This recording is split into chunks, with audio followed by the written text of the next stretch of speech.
இப்பொழுதும் நாம் செய்திக்கு போவதற்கு முன்பாக ஒரு பாடலை பாடி நாம் செய்திக்குள் கடந்து போகலாம். உங்க கிருபைதான் என்னை தாங்குகின்றது, உங்க கிருபைதான் என்னை நடத்துகின்றது.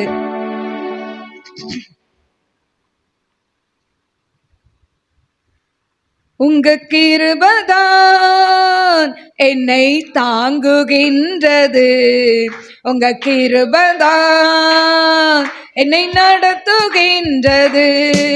உங்க கிருபைதான் என்னை தாங்குகின்றது, உங்க கிருபைதான் என்னை நடத்துகின்றது. கிருபையே கிருபையே மாறாத நல்ல கிருபையே, கிருபையே கிருபையே மாறாத நல்ல கிருபையே. உடைக்கப்பட்ட நேரத்திலெல்லாம் என்னை உருவாக்கிய கிருபை இது. உடைக்கப்பட்ட நேரத்திலெல்லாம் என்னை உருவாக்கிய கிருபை இது. கிருபையே கிருபையே மாறாத நல்ல கிருபையே, கிருபையே கிருபையே மாறாத நல்ல கிருபையே. சோர்ந்து போன நேரத்திலெல்லாம் என்னை சூழ்ந்து கொண்ட கிருபை இது. சோர்ந்து போன நேரத்திலெல்லாம் என்னை சூழ்ந்து கொண்ட கிருபை இது. கிருபையே கிருபையே மாறாத நல்ல கிருபையே, கிருபையே கிருபையே மாறாத நல்ல கிருபையே. ஒன்றுமில்லா நேரத்திலெல்லாம் எனக்கு உதவி செய்த கிருபை இது. ஒன்றுமில்லா நேரத்திலெல்லாம் எனக்கு உதவி செய்த கிருபை இது. கிருபையே கிருபையே மாறாத நல்ல கிருபையே, கிருபையே கிருபையே மாறாத நல்ல கிருபையே. ஊழியத்தின் பாதையிலெல்லாம் என்னை உயர்த்தி வைத்த கிருபை இது. ஊழியத்தின் பாதையிலெல்லாம் என்னை உயர்த்தி வைத்த கிருபை இது. கிருபையே கிருபையே மாறாத நல்ல கிருபையே, கிருபையே கிருபையே மாறாத நல்ல கிருபையே. உங்க கிருபைதான் என்னை தாங்குகின்றது, உங்க கிருபைதான் என்னை நடத்துகின்றது. உங்க கிருபைதான் என்னை தாங்குகின்றது, உங்க கிருபைதான் என்னை நடத்துகின்றது. ஹல்லேலூயா ஹல்லேலூயா. ஆவியான நம் மத்தியில் இருக்கிறார். ஆண்டவருடைய கிருபை இந்த ஏப்ரல் மாதத்துல முதல் தேதியில நம்ம இங்க வந்திருக்கிறோம். ஃபர்ஸ்ட் சண்டேல ஆண்டவர்கிட்ட கேளுங்க, ஆண்டவரே கடந்த மாதம் முழுவதும் எங்களை கண்ணின் மணி போல காத்தீங்கப்பா. இந்த புதிய மாதத்துல நாங்கள் கடந்து வந்திருக்கிறோம்ப்பா. எங்களுக்கு புது கிருபை வேணும் ஆண்டவரே. ஆண்டவருடைய கிருபை இல்லாவிட்டால் இந்த உலகத்துல நாம் வாழவே முடியாது. ஹல்லேலூயா. அவருடைய கிருபை இல்லாவிட்டால் நாம் ஒரு நிமிஷம் கூட இந்த உலகத்துல ஜீவிக்க முடியாது. ஏன் சொன்னா எவ்வளோ பயங்கரமான காரியங்கள் இந்த உலகத்தில் சம்பவிக்கிறதை நாம் பார்க்கிறோம். ஆண்டவருடைய கிருபை ஒவ்வொரு நாளும் நித்தம் நிமிஷம் நமக்கு தேவை. ஹல்லேலூயா. அந்த கிருபை ஆண்டவர்ட்ட கேட்போமா? உடைந்து போன நேரம் எல்லாம் ஆண்டவன் நம்மை தேற்றுகிற தேவனாய் அவர் நம் மத்தியில இருக்கிறார். சோர்ந்து போன நேரம் எல்லாம் நம்மை தூக்கி எடுக்கிற தேவனாய் அவர் நம் மத்தியில் இருக்கிறார். என கருமையான தெய்வ பிள்ளைகளே, இந்த நாளிலும் ஒருவேளை நீங்க பலவீனத்தோடு வந்திருக்கலாம், ஒருவேளை சோர்வோடு வந்திருக்கலாம், குடும்பத்துல ஆண்டவரே இன்னும் ஒரு அற்புதம் நடக்கலையே என்று சொல்லி கலங்கி நீங்க வந்திருக்கலாம். கருமையான தெய்வ பிள்ளைகளே, என்னென்ன அதாவது கலக்கத்தோடு இந்த இடத்திற்கு வந்திருந்தாலும் ஆண்டவரே இந்த மாதம் எப்படி கடந்து போகுமோ என்று சொல்லி கூட நீங்க நினைத்து வந்திருக்கலாம். உங்க பிசினஸ நினைத்து வந்திருக்கலாம், வேலையை நினைத்து வந்திருக்கலாம். ஆனால் ஆண்டவர் சொல்றார், கலங்காதே, நான் உன்னோடு கூட இருக்கிறேன் என்று கர்த்தர் சொல்கிறார். ரியா ஷல் பிஹோதனை ரக்கந்தரால ரபி கரபா ரிமா கரபோதியான மா கரபா. நீ வேண்டுவதற்கு நினைப்பதற்கு மேலாக நான் உனக்கு அற்புதத்தை செய்கிற தேவனாய் உன் மத்தியில் இருக்கிறேன் என்று கர்த்தர் சொல்கிறார். ரியா தோ மை அஷப்லிஹோதனை கரபா ரகந்தரால ரபி கரபா. இந்த கால வேளையில ஒரு விஷயம் உடைய கிருபையை பிள்ளைகளுக்கு கொடுங்கப்பா. கரங்களை தட்டி ஆண்டவரை மகிமைப்படுத்துவோமா? ஓர் ரபா லபா ரபா ரிபா கரபல பரபல பரபா ஓரி கரபல பரபல பரபா கரபா நீ மா ஷல்பிஹோதரை கரபல பரபா. ஆவியானவர் எங்கே உண்டாங்க விடுதலை உண்டு. ஆண்டவரே உம்முடைய வல்லமை அபிஷேகம் இறங்கட்டும் ஆண்டவரே. கணுக்கால் அளவல்ல, முழங்கால் அளவல்ல, நீச்சல் அளவான அபிஷேகத்தை கொடுங்கப்பா. நாம மகிமைப்படட்டும். அடிமை சிலுவை நிழலுக்குள்ள மறைத்து கொண்டு நீங்க பேசுங்கப்பா. ஒரு மனுஷனுடைய சத்தத்தை அல்ல, தேவ சத்தத்தை பிள்ளைகள் கேட்கட்டும். இயேசுவின் நாமத்தில் கேட்கிறேன் பிதாவே, ஆமென். கர்த்தருடைய பரிசுத்த நாமத்துக்கு ஸ்தோத்திரம். இந்த நாளிலும் வந்திருக்கிற உங்கள் அனைவருக்கும், யூடியூப்ல பார்க்கிற அனைவருக்கும் ஆண்டவராகிய இயேசு கிறிஸ்து நாமத்தில் என் அன்பின் வாழ்த்துதலை தெரிவித்துக் கொள்கிறேன். இந்த நாளிலும் அதாவது சிட்சை அவசியமா அப்படின்ற தலைப்புல இன்னைக்கு நாம் வேதத்தை நாம் தியானிக்க போகிறோம். வாசிப்போம். நீதிமொழிகள் 3:11.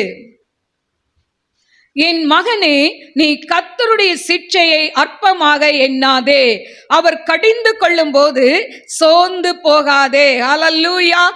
கருமையான தேவ பிள்ளைகளே, கர்த்தருடைய சிட்சையை நம்ம என்ன பண்ணக்கூடாதாம்? அற்பமாய் எண்ணக்கூடாதாம். அவர் கடிந்து கொள்ளும் போது நம்ம என்ன பண்ணக்கூடாது? சோர்ந்து போகக்கூடாது. கருமையான தேவ பிள்ளைகளே, என்ன வாக்குத்தத்தமான ஒரு ஆசீர்வாதமான ஒரு வசனம் இருக்கும்னு பார்த்தா சிட்சை அவசியமான்னு கேட்குறீங்க. ஏற்கனவே நாங்கள் சிட்சிக்கப்பட்டு கொண்டே தான் இருக்கிறோம், இதில் வேற ஒரு சிட்சை அவசியமா அப்படின்னு நீங்கள் கேட்கலாம். ஆனால் ஆண்டவர் எதை சொல்கிறாரோ அதை தான் சொல்ல முடியும். பாருங்க, அடுத்த வசனத்துல தான் யாரை சிட்சிக்கிறாராம்? தகப்பன் தான் நேசிக்கிற புத்திரனை சிட்சிக்கிறது போல கர்த்தரும் எவனிடத்தில் அன்பு கூறுகிறாரோ அவனை சிட்சிக்கிறார். ஹல்லேலூயா. அப்ப சிட்சை வேணுமா வேண்டாமா? ஆண்டவர் நம்ம மேல அன்பு கூறுகிறனால தான் நம்மளை சிட்சிக்கிறார். சோ நமக்கு என்ன வேணும்? சிட்சை அவசியம். ஹல்லேலூயா. கருமையான தெய்வ பிள்ளைகளே, சிட்சை என்று சொன்னால் தண்டனை அப்படின்னு சொல்றத காட்டிலும் அது ஒரு அன்பின் நிமித்தம் வரக்கூடியதுதான் சிட்சை. ஏன்னு சொன்னா நம்ம வாஸ்தவம்ல எவனிடத்தில் அன்பு கூறுகிறாரோ, அப்ப யார நேசிக்கிறாரோ அவங்களுக்கு தான் சிட்சையை கொடுப்பார். ஹல்லேலூயா. நேசிக்காத பிள்ளைங்களுக்கெல்லாம் சிட்சையே கிடையாதுங்க. ஆண்டவருடைய பிள்ளைகளுக்கெல்லாம் சிட்சை, ஆண்டவரை அறியாத பிள்ளைகளுக்கோ ஆண்டவரை ஏற்றுக்கொள்ளாதவர்களுக்கோ சிட்சையே கிடையாது.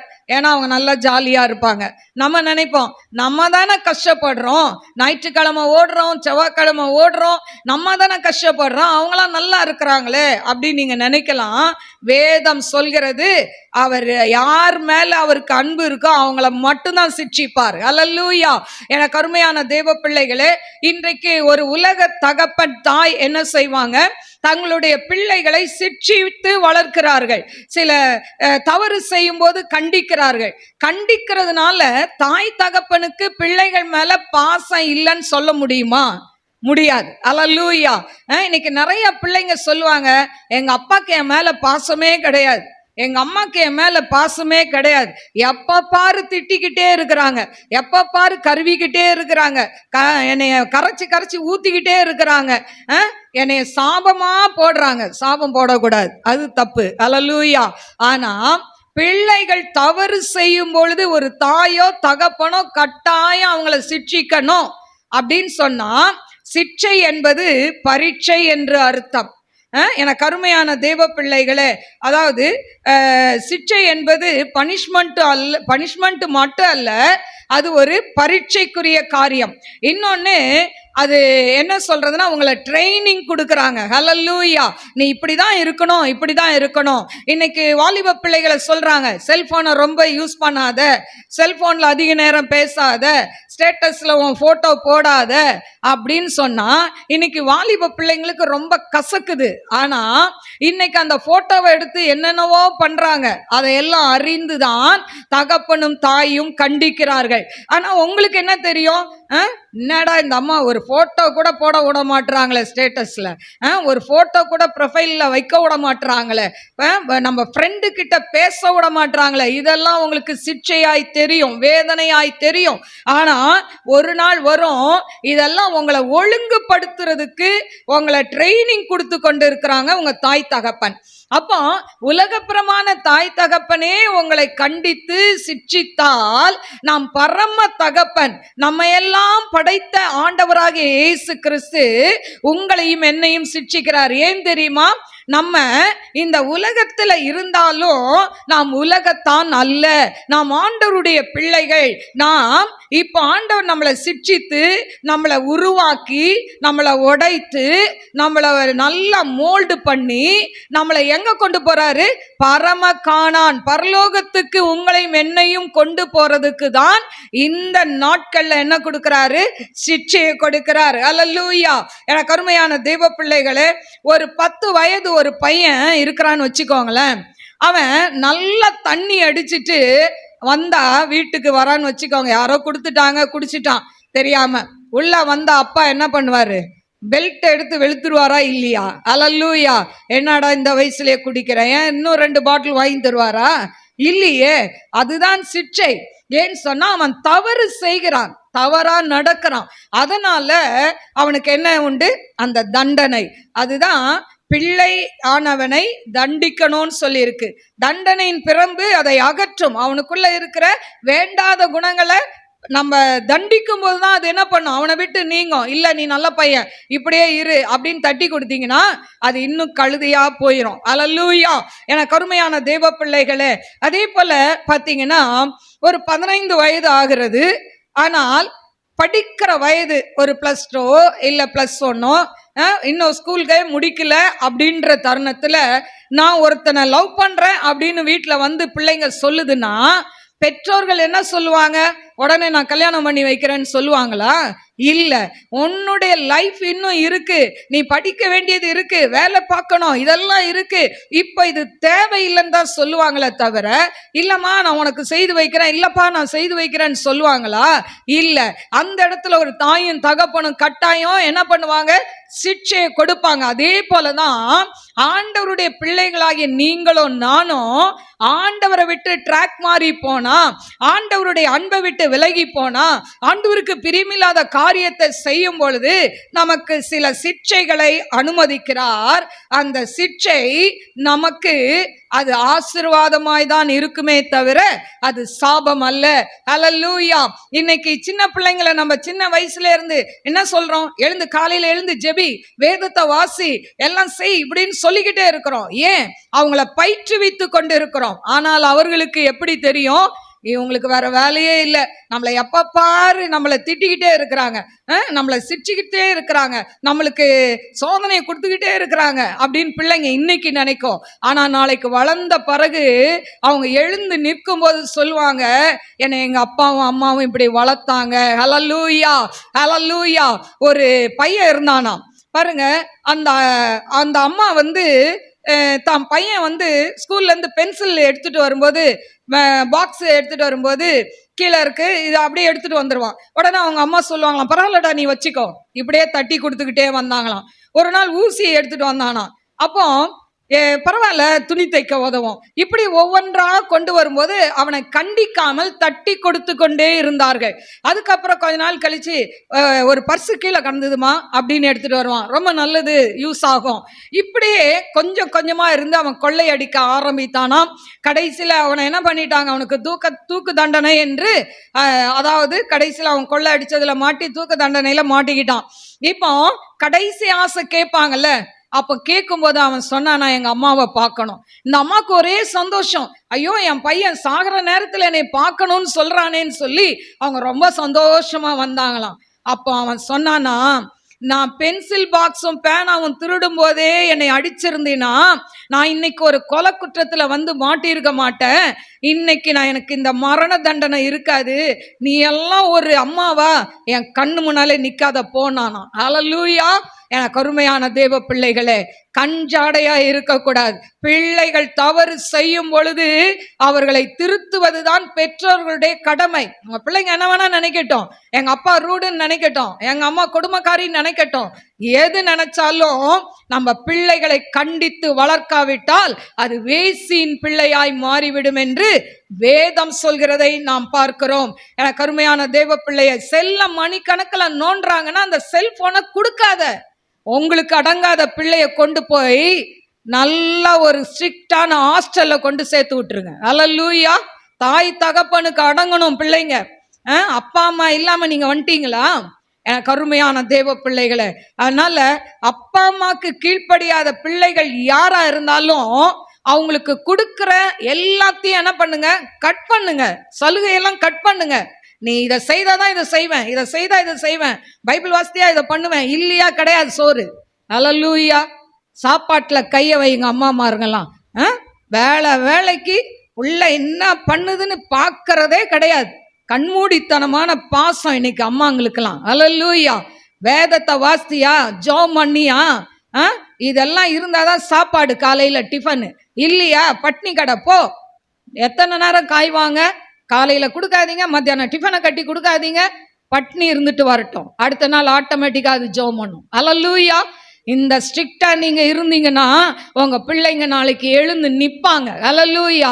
அவங்க சமுதாயத்திலும் எழுந்து நிப்பாங்க, ஆண்டவருக்கும் எழுந்து நிப்பாங்க. ஹல்லேலூயா.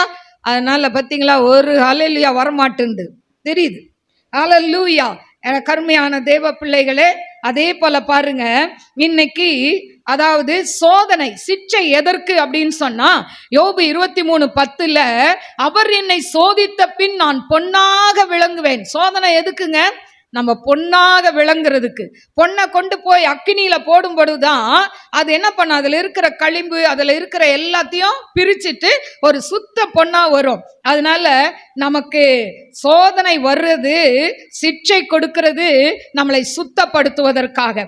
அடுத்தது எபிரேயர் 12:8 பாத்தீங்கன்னா, சிட்சிக்காத பிள்ளை வேசியின் பிள்ளை என்று சொல்லப்பட்டிருக்கு. அப்போ நம்ம என்ன பண்ணணும், பிள்ளைகளை கண்டித்து வளர்க்கணும். அதுக்குன்னு எப்ப பாரு இந்த குரங்காட்டி இருக்கான் பாருங்க, கையில கோல் வச்சுக்கிட்டே இருப்பான். ஏன்னா அப்பதான் அந்த குரங்கு அடங்கும். அதை வச்சுக்கிட்டே ஆட்டிக்கிட்டே என்ன பண்ணுவான், அதை அதட்டிக்கிட்டே இருப்பான். அப்படியும் செய்யக்கூடாது. பிள்ளைங்களை கண்டிக்கிற நேரத்துல கண்டிக்கணும், அதுக்கப்புறம் அவங்களுக்கு செய்ய வேண்டிய காரியங்களை செய்யணும். ஹல்லேலூயா. அன்பு செலுத்தணும். ஏதோ ஒரு தப்பா பேசிட்டாங்கன்னு அதே மனசுல வச்சுட்டு நீ அப்படி பேசனல்ல, என்கிட்ட பேசாத அப்படின்னு பிள்ளைங்களை நெக்லெக்ட் பண்ணவும் கூடாது, அதே சமயத்துல கண்டிக்காமல் இருக்கவும் கூடாது. ஹல்லேலூயா. அடுத்தது பாத்தீங்கன்னா எபிரேயர் 12:10 நம்மை பரிசுத்தப்படுத்துவதற்காக இந்த சிற்றை அனுமதிக்கப்படுகிறது. ஹல்லேலூயா. அடுத்து எபிரேயர் 12:7 எதற்காக இந்த சிற்றை என்று சொன்னால், தேவனுடைய பிள்ளையாய் மாறுவதற்காக நமக்கு சிற்றையை கொடுக்கிறார். ஹல்லேலூயா. அடுத்தது எபிரேயர் 12:5 கர்த்தருடைய சிற்றை அற்பமாக எண்ணாதே, அவரால் கடிந்து கொள்ளப்படும் போது சோர்ந்து போகாதே. ஹல்லேலூயா. ஹல்லேலூயா. ஆண்டவர் நம்மளை கடிந்து கொள்ளும் போது நம்ம என்ன பண்ணக்கூடாதா? சோர்ந்து போக கூடாது. ஹல்லேலூயா. யாக்கோபு 4:4 ஏன் ஆண்டவர் நம்மளை சிட்சிக்கிறார்? உலக சிநேகம் தேவனுக்கு விரோதமான பகை என்று அறியீர்களா? ஆயால் உலகத்துக்கு சிநேகிதராய் இருக்க விரும்புகிறவன் தேவனுக்கு பகைஞனாய் இருக்கிறான். அப்போ உலகம், நீங்க உங்க ஃப்ரெண்டு யாருன்னு சொல்லுங்க, உங்களை யாருன்னு சொல்லுவோன்னு ஒரு பழமொழி இருக்குல்ல. உன் ஃப்ரெண்டை காமி, நீ யாருன்னு சொல்லிடலாம். ஹல்லேலூயா. இன்னைக்கு உங்க ஃப்ரெண்டை காமிங்க, நீங்க எப்படிப்பட்ட கேட்டகரின்னு சொல்லிடலாம். ஹல்லேலூயா. எனக்கு அருமையான தேவ பிள்ளைய, நீ கர்த்தருடைய பிள்ளையா இருந்தால் உன்னை சுத்தி அப்படிதான் பிள்ளைங்க இருக்கும். ஜெபிக்கிற பிள்ளைங்க இருக்கும், வேதத்தை வாசிக்கிற பிள்ளைங்க இருக்கும், உலகத்தை விட்டு பிரிந்த பிள்ளைகள் தான் இருக்குமே தவிர உலகத்துக்கு ஒத்த வேஷம் தரிக்கிற, வாயடிச்சுக்கிட்டு ஊரை சுத்திக்கிட்டு அம்மாக்கு தெரியாம அங்க போறேன் இங்க போறேன்னு காலேஜுக்கு போறத கட்டடிச்சு ஊரை சுத்துற அந்த கூட்டம் உங்களோட இருக்காது. ஹல்லேலூயா. அப்போ உலக சிநேகிதம் தேவனுக்கு விரோதமான பகை என்று சொல்லப்பட்டிருக்கிறது. அடுத்தது எபிரேயர் 11:17 பாருங்க, மேலும் விசுவாசத்தினாலே ஆபிரகாம் தான் சோதிக்கப்பட்ட போது ஈசாக்கை பலியாக ஒப்பு கொடுத்தான். அப்ப சிட்சை எதற்கு? நமக்குள்ள விசுவாசம் வருவதற்காக. ஹல்லேலூயா. நமக்குள்ள இன்னும் ஸ்ட்ராங்கா ஆண்டவரை பிடித்துக் கொள்வதற்காக தான் சிட்சையை கர்த்தர் அனுமதிக்கிறார். அதை விட்டுட்டு ஆண்டவரே என்னை ஏன்பா சோதிக்கிறீங்க, எனக்கு சர்ச்சுக்கும் போக மாட்டேன், பைபிளும் படிக்க மாட்டேன், ஜெபிக்க மாட்டேன் அப்படின்னு சொன்னா நம்ம எங்க போவோம்? நரகத்துக்கு தான் போவோம். ஹல்லேலூயா. அடுத்தது வேதாகமத்தில் யார் யார் இந்த சிட்சை வழியாய் போயிருக்காங்க அப்படின்னு சிலரை பார்க்கலாம். நிறைய பேர் இருக்காங்க, நம்ம கொஞ்சம் பேரை பார்க்கலாம். முதலாவது சிட்சை யாருக்குன்னா ஆபிரகாம். ஹல்லேலூயா. வாசிப்போம். ஆதியாம் 22:1. ஆதியாம் 22:1. இந்த காரியங்கள் நடந்த பின்பு தேவன் ஆபிரகாமை சோதித்தார். எப்படியெனில் அவர் அவனை நோக்கி ஆபிரகாமே என்றார். அவன் இதோ அடியேன் என்றான். பாருங்க, இந்த ஆபிரகாமை ஏங்க சோதித்தார்? ஏன் ஆண்டவர் சிட்சித்தார்? காரணம் என்ன? ஆபிரகாமுக்கு தேவன் அநேக வாக்கு தத்தங்களை கொடுக்கிறார். என்ன வாக்கு தத்தம்? ஆதியாம் 12:2 நான் உன்னை பெரிய ஜாதி ஆக்குவேன்னு சொல்றார். வானத்தின் நட்சத்திரங்களை போல உன்னுடைய ஜனம் இருக்குன்றார். கடற்கரை மணலை போல உன் ஜனம் இருக்குன்றாரு. அது மட்டும் இல்ல, பூமியில இருக்க புழுதியை போல உன் ஜனம் பெருகொன்றார். பூமியில இருக்க அந்த புழுதி மண்ணை அள்ள முடியுமா? எண்ண முடியுமா? முடியாது. ஆனா ஆண்டவர் இப்படி அநேக வாக்கு தத்தங்களை கொடுத்தோம், இவன் என்ன பண்றான்? தன்னுடைய மனைவி சாராயுடைய வார்த்தைக்கு செவி கொடுக்கிறான். ஹல்லேலூயா. ஆண்டவர் உங்க கிட்ட திட்டமா ஒண்ணு முடியாதுன்னு சொன்னா அதுக்கப்புறம் அதை பற்றி யோசிக்கவே கூடாது. ஹல்லேலூயா. அவர் மனம் மாற மனுஷன் அல்ல. மனுஷன் தான் மாறிக்கிட்டே இருப்பான், நிமிஷத்துக்கு ஒரு தடவை மாறுவான். ஆண்டவர் சொன்னதுதான், ஒரு தடவை சொன்னா 100 தடவை சொன்னதுதான். ஹல்லேலூயா. அதுக்கு அப்பிலே கிடையாது. திரும்ப திரும்ப திரும்ப ஆண்டவர்கிட்ட போய் கேட்டீங்கனாலும் ஆண்டவர் அதே வார்த்தையை தான் சொல்லுவார். ஹல்லேலூயா. என கருமையான தேவ பிள்ளைகளே, இப்போ ஆண்டவர் இவ்வளோ வாக்கு தத்தங்களை கொடுத்து நான் இப்படியெல்லாம் உன்னை பெரிய ஜாதி ஆக்குவேன் அப்படின்னு சொன்னா இந்த ஆபிரகாம் என்ன பண்ணல? விசுவாசிக்கல. அதே போல ஆதியாம் 12:3 பூமியில் உள்ள வம்சங்கள் எல்லாம் அவனால் ஆசீர்வதிக்கப்படும். அப்பா, எல்லாம் ஒன்னாலதான் ஆசீர்வதிக்கப்படும். இவ்வளோ வாக்கு தத்தம் கொடுத்தோம், மனைவி பேச்சை கேட்கலாமா? அதனால சகோதரர்கள் ரொம்ப சந்தோஷப்படாதீங்க, மனைவி பேச்சை கேட்கணும். ஹல்லேலூயா. கேட்கணும். ஆனா எதுல கேட்கணுமோ அதுல மட்டும்தான் கேட்கணும். ஹல்லேலூயா. எல்லாத்தையும் கேட்கக்கூடாது. ஹல்லேலூயா. நல்லதை சொன்னா எங்க இருந்து கருத்து வந்தாலும் அதை எடுத்துக்கொள்ளணும். அது மனைவி ஆனாலும், மனைவி உங்களுக்கு அடிமை கிடையாது, மனைவி சொன்னாலும் கேட்கணும். ஹல்லேலூயா. ஆனா வேண்டாததை சொன்னா என்ன பண்ணாதீங்க? கேட்காதீங்க. சர்ச்சுக்கு போவேனா, இன்னைக்கு மட்டம் அடிச்சிடலான்னு சொன்னா என்ன பண்ணணும்? மட்டம் அடிக்க விடக்கூடாது, நீங்க இழுத்துட்டு வரணும். அது கரெக்ட். ஆனா மற்ற விஷயத்துல கரெக்டா சொன்னாங்கன்னா கேளுங்க. அப்புறம் இந்த அம்மா தான் சொன்னாங்க பத்தியா, நான் இனிமே உன் பேச்சை கேட்க மாட்டேன் அப்படின்னு போய் வீட்டில் சண்டை போடக்கூடாது. ஹல்லேலூயா. எனக்கு அருமையான தேவ பிள்ளையே, இந்த சாரா என்ன சொல்றா? யாராவது லைஃபை விட்டு கொடுப்பாங்களா? இவளுக்கு புள்ள மேல உள்ள பாசத்துல அங்க இருந்து அடிமை பெண் ஆகாரம் என்ன பண்ணிட்டா? திருமணம் செஞ்சுக்கோங்கன்னு சொல்லிட்டா. எவ்வளவு இலவசமா தூக்கி கொடுத்துட்டா ஆபிரகாம. ஹல்லேலூயா. நம்மலாம் கொடுப்போமாங்க? கையில் ஏதாவது இருந்துன்னா கட்ட கிட்ட வந்தோம் ரெண்டா மண்டையை பொழந்துருவோம் இல்லை. ஆனால் அந்த சாராய்க்கு தெரியல, அவளுக்கு வேண்டியது வாரிசு, குழந்தை வேணும். அது இந்த அடிமை பெண்ணால் வரட்டும் அப்படின்னு சொல்லி திருமணம் செய்து கொடுத்தா. ஆனால் அதனால பல பிரச்சனைகள் வருகிறதை பார்க்கிறோம். எனக்கு அருமையான தெய்வ பிள்ளையே, இதையெல்லாம் பார்த்த ஆண்டவர், நான் இவ்வளோ வாக்கு தத்தத்தை கொடுத்து இவன் எனக்கு கீழ்ப்படியிலல்ல, இவனுக்கு என்ன பண்ணணும், ஒரு சோதனையை வைக்கணும். அல்லேலூயா. இன்னைக்கு நமக்கு கூட நிறைய வாக்கு தத்தங்களை கொடுத்துருக்கிறார். நான் உன்னை இப்படி செய்வேன், அப்படி செய்வேன், உன்னை ஊழியக்காரனா கொண்டு வருவேன், ஊழியக்காரியா கொண்டு வருவேன், நிறைய கொடுப்பார். நம்ம இடையில எங்கேயாவது டேமேஜ் ஆகி உள்ள உட்காந்துக்குவோம். அல்லேலூயா. ஆண்டவர் கொடுத்தது உண்மைங்க. அவர் வாக்கு மாறாத தேவன். என்னை கூட சொன்னாரு, ஊழியக்காரியா மாத்துவேன், உன்னை தீர்க்கதரிசியா எடுத்து பயன்படுத்துவேன். ஆனா அப்போ ஊழியமே செய்யலையே. ஊழியம் செய்யாத நாட்கள்ல அந்த வாக்கு தத்தத்தை தீர்க்கதரிசியின் மூலமாய் கொடுத்தார். ஆனா நான் அதை விசுவாசித்தேன். ஏற்ற காலத்தில் ஆண்டவர் உயர்த்தினார்.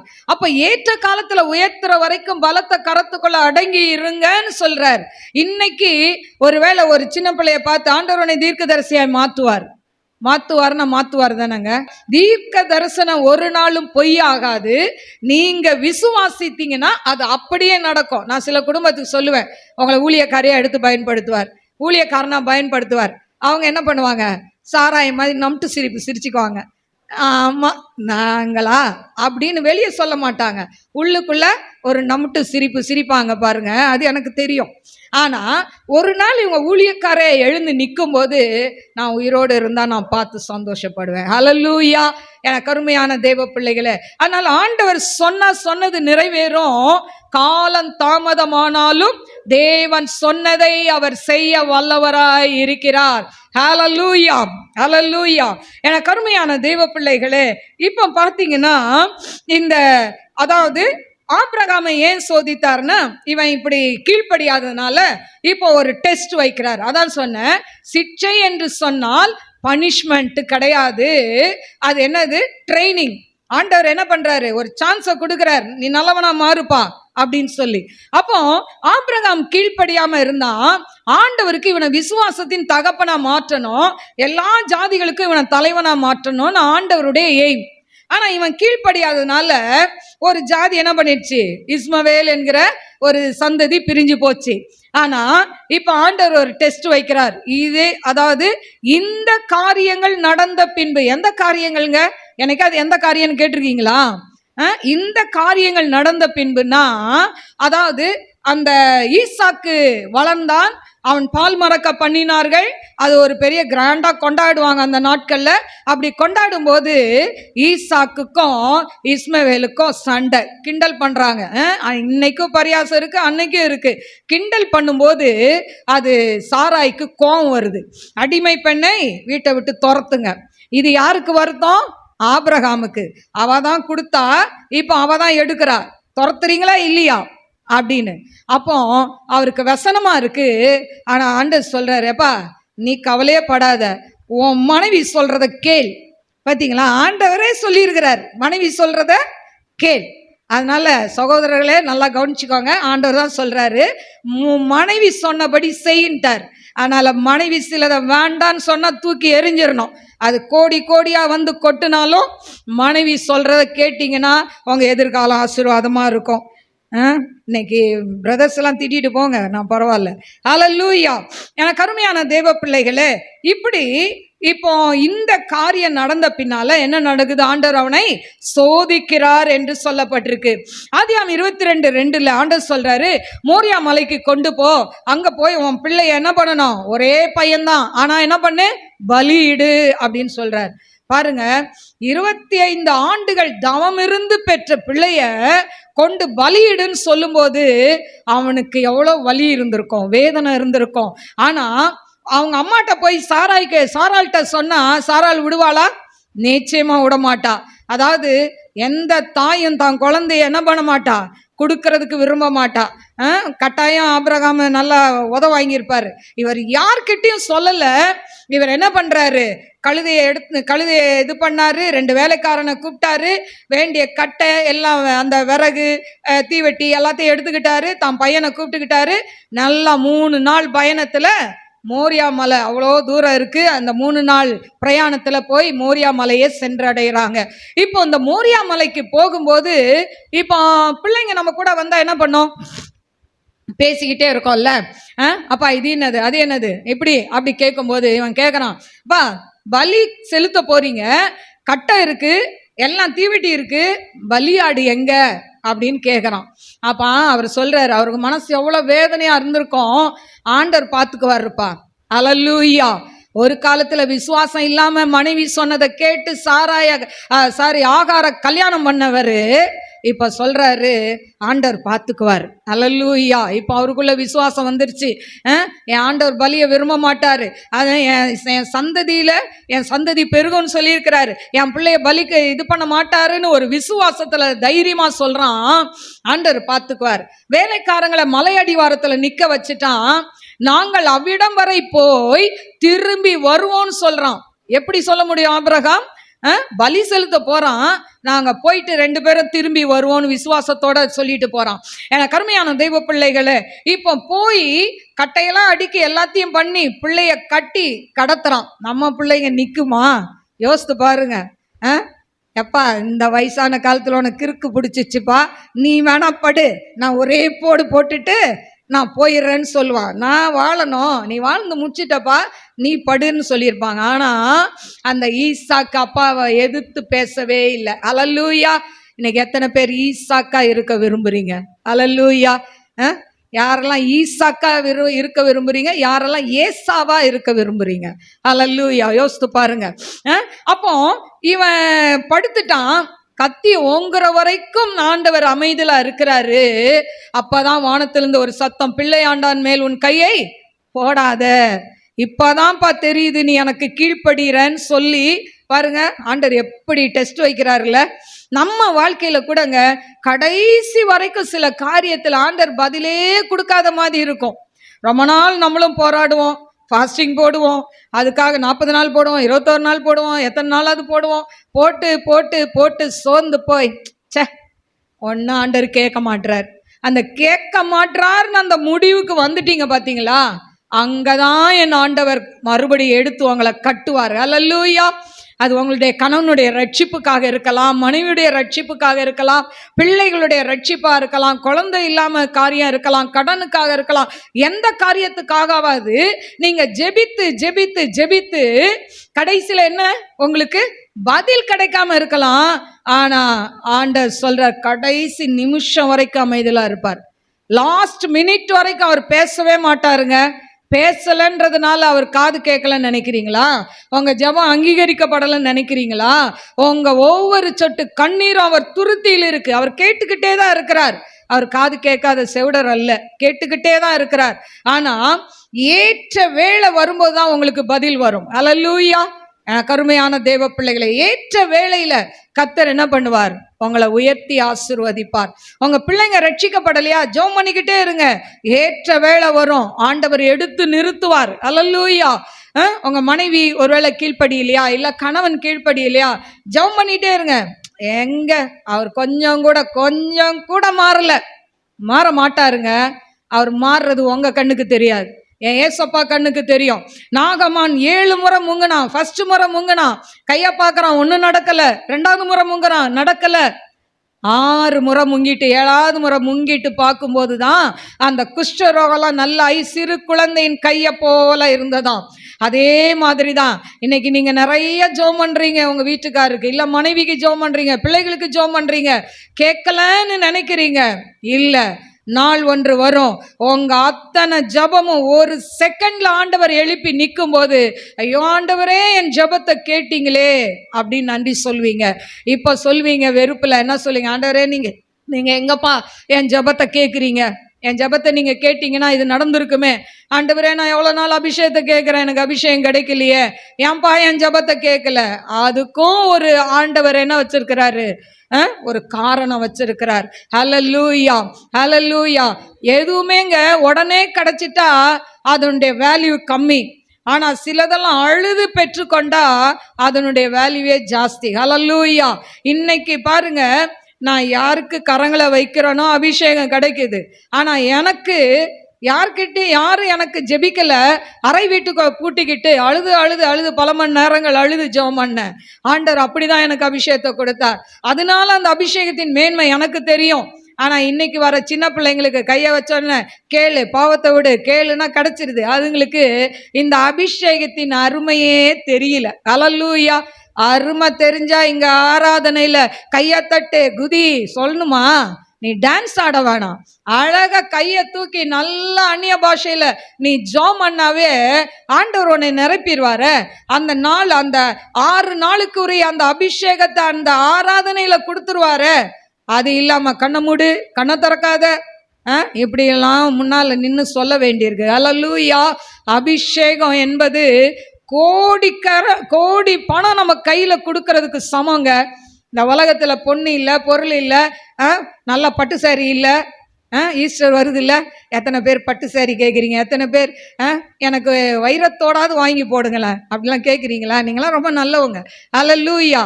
ஆனால் அதை காட்டிலும் கோடியாய் கொட்டி கொடுத்தாலும் கிடைக்காத ஒரு காரியம் என்னன்னா அபிஷேகம். அந்த அபிஷேகத்தை கேளுங்க, அது மட்டும் உங்களுக்கு இருந்துட்டா இந்த உலகத்தை நீங்க ஜெயிக்கலாம். அல்லேலூயா. எனக்கு அருமையான தேவ பிள்ளைகளே, இப்போ இந்த ஆபிரகாமை சோதிக்கிறாரு, இவன் ஜெயிச்சிடறான். அதுல ஆண்டவர் பார்க்கிறாரு, அவன் கண்ணுக்கு தெரியுது அங்க ஒரு ஆடு நிக்குது, அதை எடுத்து பலி செலுத்துறான். இவன் சந்தோஷமாய் திரும்பி வருகிறான். அல்லேலூயா. அவன் சந்ததி ஆசீர்வதிக்கப்பட்டது. அவன் மட்டும் இல்லை, அவன் பிள்ளை மட்டும் இல்லை, சந்ததி ஆசீர்வதிக்கப்பட்டது. அதனாலதான் ஆபிரகாம் விசுவாசத்தின் தகப்பன் என்று சொல்லப்பட்டிருக்கிறான். அல்லேலூயா. அந்த அவிசுவாசம் நீங்கிறதுக்கு தான் அந்த டெஸ்ட். அல்லேலூயா. 2வது ஒரு நபரை நாம் பார்ப்போம். அப்போ சிட்சை என்பது நமக்கு அவசியம். இந்த சிட்சை இருந்தாதான் நம்ம ஆண்டவரை ஏற்றுக்கொள்ள முடியும். அடுத்தது 2வது, நம் மூலமாய் தேவனுடைய நாமம் மகிமைப்பட சில சிட்சை அவசியம். அல்லேலூயா. நம்ம கொண்டு ஆண்டவர் அவருடைய நாமத்தை மகிமைப்படுத்துவார். வாசிப்போம் தானியேல் 3:17-18. நாங்கள் ஆராதிக்கிற எங்கள் தேவன் எங்களை தப்புவிக்க வல்லவராயிருக்கிறார். அவர் எரிகிற அக்கினி சூளைக்கும் ராஜாவாகிய உம்முடைய கைக்கும் நீங்களாக்கி விடுவிப்பார். விடுவிக்காமற் போனாலும் நாங்கள் உம்முடைய தேவர்களுக்கு ஆராதனை செய்வதுமில்லை, நிறுத்தின பொற்சிலையை பணிந்து கொள்வதும் இல்லை என்கிறது ராஜாவாகிய உமக்கு தெரிந்திருக்க கடவுது என்றார்கள். ஹல்லேலூயா. இன்னைக்கு சாத்ராக், மேஷாக், ஆபேத்நேகோ இவங்க அக்கினி சூளையில இருக்கிறாங்க. ஏங்க அவங்க கெட்டவங்களா? இல்லையே. ஆண்டவரை ஆராதிக்கிறவர்கள், ஆண்டவருக்கு உண்மையாய் வைராக்கியமாய் இருந்தவர்கள், விக்கிரகத்துக்கு படைச்சதை நாங்க ராஜாவுடைய போஜனத்தை சாப்பிட மாட்டோம் வைராக்கியமாய் இருந்தவர்கள். அப்படிப்பட்ட இவங்களுக்கு ஏன் சிட்சை, ஏன் அக்கினி சூளை? யோசித்து பாருங்க. அவங்க நினைச்சிருப்பாங்கல்ல, ஆண்டவரே நாங்க உங்களை தானப்பா ஆராதிக்கிறோம், ஏன்பா எங்களுக்கு இந்த சோதனை அப்படின்னு அவங்க புலம்பி இருக்கலாம். ஆனால் எனக்கு அருமையான தேவ பிள்ளைகளே, அவங்க புலம்பல. நாங்கள் ஆராதிக்கிற தேவன் எங்களை ரட்சிக்க வல்லவராய் இருக்கிறார். ரட்சிக்காட்டாலும் நீ நிறுத்தின சிலைய நாங்க வணங்க மாட்டோம். சேலஞ்ச் பண்றாங்க. அல்லேலூயா. பாருங்க, ஒரு அடிமை வேற நாட்டுல இருந்து அடிமையா கொண்டு வரப்பட்டவங்க ராஜா கிட்ட சேலஞ்ச் பண்ணி நிக்கிறாங்க. நம்மளால முடியுமா? அந்த தைரியம் இருக்கா? எனக்கு அருமையான தேவ பிள்ளைகளே, இன்றைக்கு நாம் ஆண்டவரை எந்த இடத்துலயும் விட்டு கொடுக்கவே கூடாது. அவர் நம்மளை விட்டு கொடுக்காதவர். அப்போ நம்மளும் ஆண்டவரை என்ன பண்ணக்கூடாது? விட்டு கொடுக்க கூடாது. சொத்துக்காக, அதே போல முறை பொண்ணு முறை மாப்பிள்ளைக்காக இப்படி இதெல்லாம் பண்ணாதான் சொத்து வெளியே போவாது, அப்படியே வளைச்சி போட்டுக்கலாம். இல்லை இல்லை. எனக்கு அருமையான தேவ பிள்ளைகளே, நம்ம ஆண்டவருடைய பிள்ளைகள்னா வேறு பிரிந்தவர்கள். அல்லேலூயா. உங்க பிள்ளைகளுக்கு ரட்சிக்கப்பட்ட மாப்பிள்ளை, ரட்சிக்கப்பட்ட பொண்ணை தான் பார்க்கணும். அல்லேலூயா. நீங்க அதை விட்டுட்டு விக்கிரகங்களை ஆராதிக்கிற யாரையாவது திருமணம் செய்தீங்கன்னா அவங்க வாழ்க்கை நல்லா இருக்காது. நீங்க சாபத்துக்குள்ள அவங்கள வழி நடத்துறீங்கன்னு அர்த்தம். அல்லேலூயா. திருமணம் செஞ்சுட்டு வந்து மாறுவாங்கன்னா மாற மாட்டாங்க. அல்லேலூயா. ஒருவேளை கல்யாணத்துக்காக ஒரு ஞானஸ்தானம் எடுப்பாங்களே தவிர அவங்க குணம் மாறாது, அவங்க நிறம் மாறாது, அவங்க வைராக்கியம் மாறாது. உங்க பிள்ளை அங்க போய் பூஜை தட்டை எடுத்து ஆராதித்து கொண்டே இருக்கும். அல்லேலூயா. மிக ஜாக்கிரதையா இருக்கணும் தாய்மார்கள். அல்லேலூயா. எந்த காரணத்தை கொண்ட சொந்தத்துல மாப்பிள்ளை இருக்கு, இல்ல பொண்ணு இருக்கு, அவங்க பெரிய வசதியானவங்க, அங்க கொடுத்தா நல்லா இருக்கும், என் பிள்ளை எதிர்காலம் நல்லா இருக்கும், நல்லாவே இருக்காதுங்க. அல்லேலூயா. நீ ஆண்டவருடைய பிள்ளைன்னா ஆண்டவருடைய பிள்ளைக்கு மட்டும்தான் கொடுக்கணும். அதுல வைராக்கியம். அவன் ஒண்ணுமே இல்லாம இருக்கட்டும், ஒருவேளை சம்பளம் கம்மியா இருக்கட்டும், அழகு இல்லாம இருக்கட்டும், அவனுக்குள்ள பரிசுத்த ஆவியானவர் இருக்கிறாரா?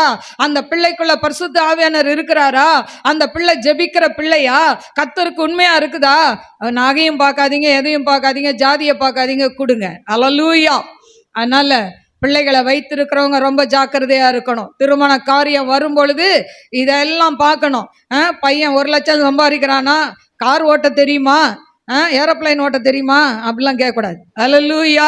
ஜெபிக்க தெரியுமா, அபிஷேகம்னா என்னன்னு தெரியுமா, ரட்சிப்புனா என்னன்னு தெரியுமா, அதை கேட்டு பொண்ணையும் மாப்பிள்ளையும் பாருங்க, அந்த பிள்ளைங்க ஆசீர்வாதமா இருப்பாங்க. அல்லேலூயா. எனக்கு அருமையான தெய்வ பிள்ளைகளே, இப்போ இந்த தானியேல் பார்த்தீங்க, இந்த சாத்ராக் மேஷாக் ஆபேத்நேகோ சொன்ன உடனே இந்த ராஜாக்கு கோவம் வந்து 7 மடங்கு இன்னும் சூடாக்குறான். ஏற்கனவே சூடா இருக்கு, 7 மடங்கு சூடாக்கி விட்டுட்டு அதுல தூக்கி கொண்டு போடுறதுக்கு இராணுவத்துல பலசாலியானவர்களை தேர்ந்தெடுக்கிறான். சாதாரண ஆள்லாம் இல்லை. மிலிட்ரி மேன்லாம் எப்படி இருப்பாங்க, நல்லா இருப்பாங்கல்ல, அவங்கெல்லாம் பலசாலியா இருப்பாங்கல்ல.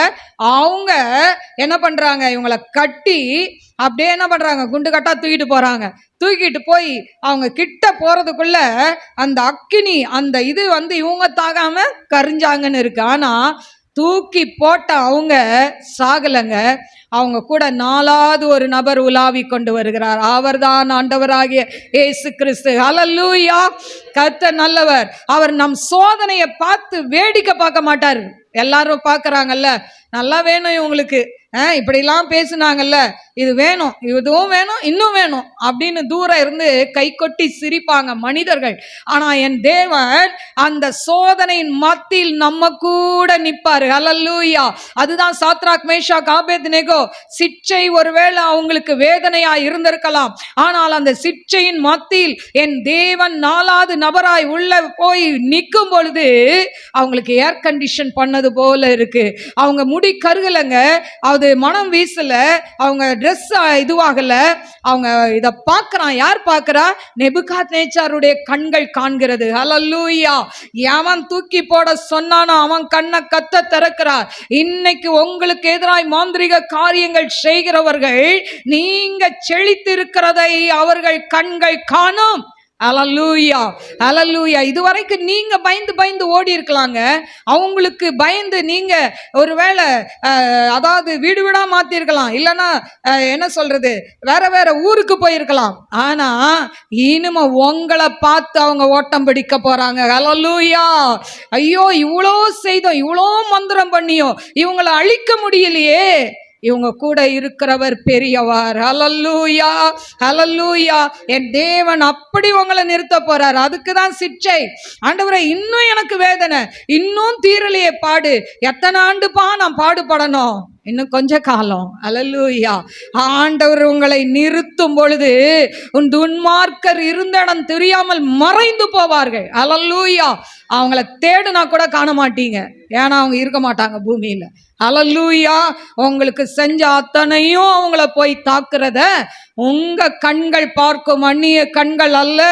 எனக்கு அருமையான தேவ பிள்ளைகளே, இப்போ இது கண்ணை திறந்த உடனே இவன் சொல்றான், உன்னதமான தேவனுடைய மனுஷரே. அது வரைக்கும் திட்டுனா அவங்கள 7 மடங்கு சூடாக்குனா, இப்போ அடமொழி கொடுத்து கூப்பிடுறான். கூப்பிட்டு அவங்கள வெளியே கொண்டு வந்துட்டு அப்புறம் என்ன சொல்றான் பாருங்க. 3ஆம் அதிகாரம் 29ஆம் வசனம். ஆதலால் ஷாத்ராக் மேஷாக் ஆபேத்நேகோ என்பவர்களுடைய தேவனுக்கு விரோதமாக தூஷண வார்த்தைகளை சொல்லுகிற எந்த ஜனத்தானும் எந்த ஜாதியானும் எந்த பாஷைக்காரனானும் துண்டிக்க போடப்படுவான், அவன் வீடு எருக்களமாக்கப்படும் என்று என்னாலே தீர்மானிக்கப்படுகிறது. இவ்விதமாய் ரட்சிக்கத்தக்க தேவன் ஒருவரும் இல்லை என்றார். அல்லேலூயா. இந்த மாதிரி ரட்சிக்கிற தேவன் யாரும் இல்லைங்க. இவ்வளோ அதிசயமா அக்கினி சூளைக்குள்ளேயே அவர் இறங்கிட்டாரு. நம்ம ஆண்டவர் எவ்வளவு பெரியவருங்க. வெளியே நின்று, அம்மா கவலைப்படாத, கண்ணீர் வடிக்காத, அவன் கண்ணீரை துடைக்கிறேன்னு சொன்னாரா? இல்ல, அந்த அக்கினி சூளைக்குள்ளேயே அவர் இறங்கி வந்துட்டாரு. அல்லேலூயா. அதான் சொல்றேன், இத மாதிரி ஒரு தேவன், ரட்சிக்கிற தேவன் இருக்கிறாங்களா அப்படின்னு சொல்லி நாட்டுல சட்டம், எல்லாரும் அவரை தான் கும்பிடணும். அல்லேலூயா. எனக்கு அருமையான தேவ பிள்ளைகளே, அதனாலதான் அவங்களுக்கு சிட்சை கொடுக்கப்பட்டது. சாத்ராக் மேஷாக் ஆபேத்நேகோ கெட்டவங்கன்னு சொல்லி சிட்சையை கொடுக்கல, அவங்க மூலமாய் தேவனுடைய நாமம் மகிமைப்பட வேண்டும் என்று சொல்லி தேவன் சிட்சையை அனுமதித்தார். அல்லேலூயா. உங்க வாழ்க்கையில என் வாழ்க்கையில சிட்சை வருதுன்னா ஆண்டவர் உங்களை கொண்டு பெரிய காரியங்களை செய்ய போறார், பலத்த காரியங்கள் செய்ய போகிறார். அதனாலதாங்க சிட்சை. அல்லேலூயா. என் வாழ்க்கையில செய்வன பண்ணி என் குடும்பத்தை பிரிக்கணும்னு நினைச்ச நாட்கள்ல ஆண்டவர் என் குடும்பத்தை காப்பாற்றினதுனால தான் இன்னைக்கு சேவன கட்டுள்ள பிள்ளைகளுக்காய் ஜெபிக்கும்படியாய் என் தேவன் என்னை வைத்திருக்கிறார். ஹல்லேலூயா. அன்னைக்கு அது சிட்சை தான், அன்னைக்கு அது உபத்திரம் தான், அன்னைக்கு நான் கண்ணீர் வடித்தேன், உண்மைதான். ஆனால் அன்று நான் பட்ட அந்த பாடுகளுக்கு இன்றைக்கு அநேக குடும்பங்களை கர்த்தர் எழுப்பி நிறுத்தும் பொழுது நான் கர்த்தருக்குள் மனமகிழ்ச்சியாக இருக்கிறேன். ஹல்லேலூயா. அதுக்கு தாங்க சிட்சை. ஹல்லேலூயா. இன்னைக்கு யாரெல்லாம் சிட்சை வழியா வரீங்களோ, உங்களை எந்த வழியில நீங்க சிட்சையை அனுபவிக்கிறீங்களோ அதே போல போராட்டத்தில் இருக்கிறவங்களுக்கு உங்களை எடுத்து பயன்படுத்த போகிறார். ஹல்லேலூயா. எனக்கு அருமையான தேவ பிள்ளைகளே, அதனால சிட்சை நமக்கு அழிவல்ல, நம்மை கொண்டு தேவனுடைய நாம மகிமைப்படும். ஹல்லேலூயா. மூன்றாவது, நகோமி வாழ்க்கையில ஏன் சிட்சை வந்தது? தேவன் தந்த சிட்சையா நகோமிக்கு அப்படின்னு சொன்னா இல்லைங்க, தேவனா சிட்சித்தார் நகோமிய இல்ல.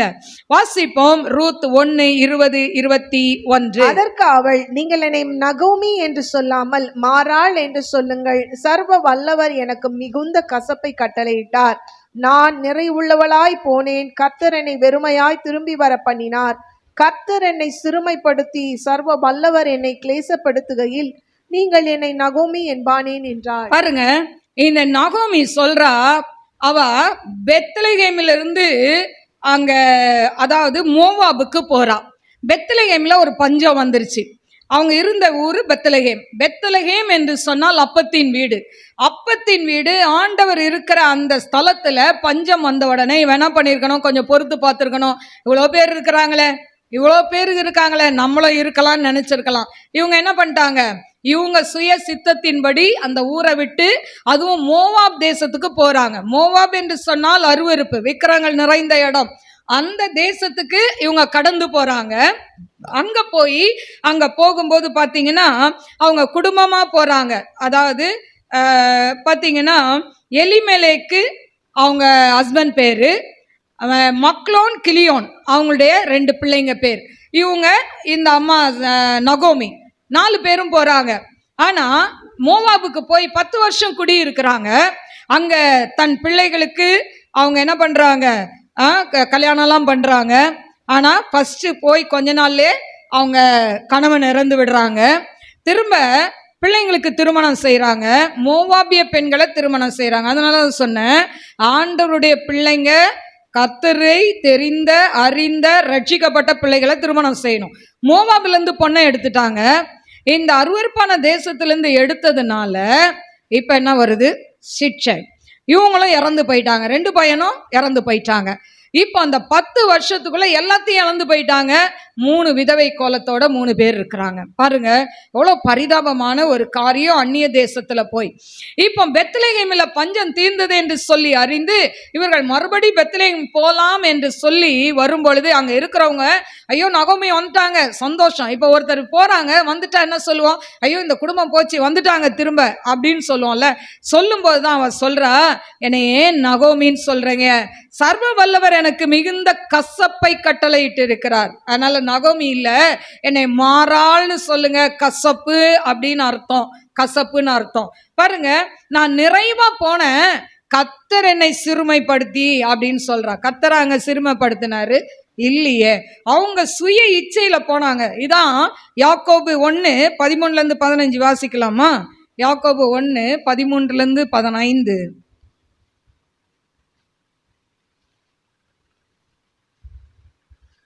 சூரியன் கடும் வெயிலுடன் உதித்து சோதிக்கப்படுகிற எவனும் நான் தேவனால் சோதிக்கப்படுகிறேன் என்று சொல்லாதிருப்பானாக.